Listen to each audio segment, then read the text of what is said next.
大家好，今日咧就帶大家嚟到西沙高柏。去高柏咧，大家可以喺大學站搭巴士或者小巴，搭咗廿零分鐘車，去到呢個路口轉入去就見到高柏啦。一入去咧就見到一個3層高嘅半露天商場，入邊嘅內園設計都好靚好特色。地下嗰層除咗有一田同埋野餐凳之外，亦都有攀石場，而有身後位置亦都有泳池同埋籃球場。一翻門口位置亦都有個好好玩嘅滑板場，大家可以挑戰一下新手。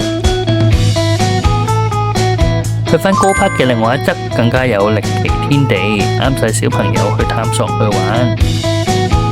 之後呢，我哋就上最高嗰層，終於到達啦！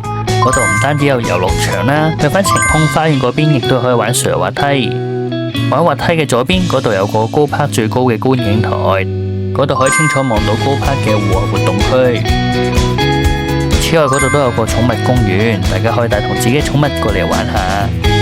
行到有啲肚餓，我哋食飽飽之後就繼續出發。高柏個 Apps 可以 book 唔同活動玩，亦都可以請私人教練。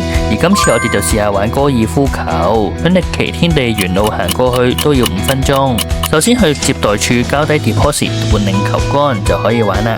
準備好之後，大家就可以對住咁大片草地去發球啦。呢度都有電子設備為你計算你個球打到幾遠嘅。我哋3個咧都係第一次打波，所以咧都好多下錄鏡頭啊！一開始個波好似識喐咁，打極都打唔中。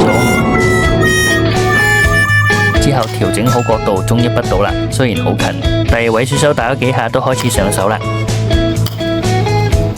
第3位選手幾經努力，終於成功咗咯，仲越打越有信心，都有唔錯嘅成績。我係時候都要加把勁挑戰下個極限先。